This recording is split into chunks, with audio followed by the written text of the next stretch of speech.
السلام علیکم پیارے بچوں، آج کی ہماری حرف کہانی کا حرف ہے بے، جس سے ہماری حرف کہانی کا نام بنتا ہے بی بی بطخوں۔ الف نگر کی بی بی بطخوں صبح سویرے اٹھتی اور دانا دودھ کا چگ کر صبح کو سیر کو جاتی تھی۔ وہ تالاب میں مزے سے نہاتی اور باہر آ کر روز ایک انڈا دیتی تھی۔ بی بی بطخوں روز وہ انڈا درخت کے نیچے جھاڑیوں میں چھپا دیتی۔ اس طرح کرتے کرتے اس نے 12 انڈے اکٹھے کر لیے۔ اب وہ ان پر بیٹھنے کا سوچ ہی رہی تھی تاکہ ان میں سے پیارے پیارے 12 بچے نکل آئے۔ موسم بہت اچھا تھا، بارش ہو رہی تھی اور بی بی بطخوں بت کرتی نہا کر تالاب سے نکلی۔ بی بی بطخوں نے گیلے پروں کو پھڑپھڑا کر ہلکا سا خشک کیا، پھر وہ اسی جگہ پہنچی جہاں اس نے انڈا چھپایا تھا، لیکن وہاں انڈا موجود نہیں تھا۔ اس کے تو ہوش ہی اڑ گئے۔ میرا 12واں انڈا کہاں گیا؟ بی بی بطخوں نے پریشانی سے پوچھا۔ الو بھائی، کیا آپ نے میرا انڈا دیکھا؟ وہ بھاگتی ہوئی اینک والے الو کے پاس پہنچی۔ انڈا؟ کیا مطلب؟ بی بی بطخوں، ہو سکتا ہے تم وہ جگہ بھول گئی ہو جہاں تم نے انڈا دیا تھا۔ الو نے غبار سے نظر اٹھائی اور کچھ دیر سوچ کر بولا۔ بی بی بطخوں مطمئن نہ ہوئی، اسے یقین تھا کہ اس نے وہ انڈا وہیں چھپایا تھا۔ وہ وہاں سے نکل کر بھاگی۔ راستے میں اسے پپو پانڈا ملا۔ پپو، کیا تم نے میرا انڈا دیکھا؟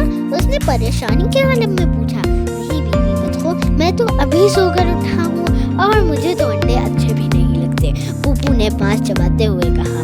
بی بی بطخوں نے سب ساتھیوں سے انڈے کے بارے میں پوچھا۔ کسی کو اس بارے میں کچھ علم نہ تھا۔ بی بی بطخوں دوبارہ درخت کے پاس گئی جہاں جھاڑیوں میں اس نے 11 انڈے چھپائے تھے۔ ارے میرے باقی 11 انڈے بھی غائب ہیں۔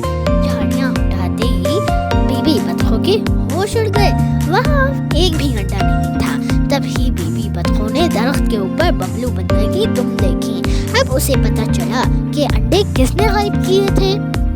ببلو بندر ابھی تالاب سے نہا کر نکلا ہی تھا کہ بی بی بطخوں نے چپکے سے جا کر اس کی دم اپنی چونچ میں دبا لی۔ بی بی بطخوں، یہ کیا کر رہی ہو تم؟ ببلو بندر تو چیخ اٹھا۔ ببلو بندر، کیا تم نے بی بی بطخوں کو اتنا بے وقوف سمجھتے ہو کہ نکالو میرے انڈے ورنہ میں تمہاری دم چبا کر کھا جاؤں گی؟ بی بی بطخوں نے غصے سے کہا۔ ببلو بندر نے بہت آئیں بائیں شائیں کیا مگر بی بی بطخوں کسی طرح دم چھوڑنے پر تیار نہ ہوئی۔ بالآخر ببلو بندر اسے برگد کے درخت کے پاس لے گیا جہاں بی بی بطخوں کے 12 کے 12 انڈے بالکل حفاظت سے پڑے تھے۔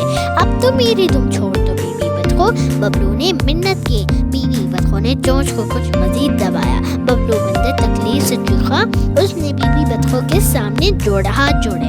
تم نے آج تو میرے ساتھ یہ حرکت کی، آئندہ کبھی نہ کرنا ورنہ میں تمہاری دم انڈوں میں آملیٹ بنا کر کھا جاؤں گی۔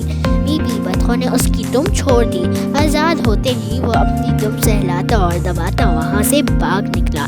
بی بی بطخوں خوشی خوشی بت بت کرتی اپنے انڈوں پر جا کر بیٹھ گئی۔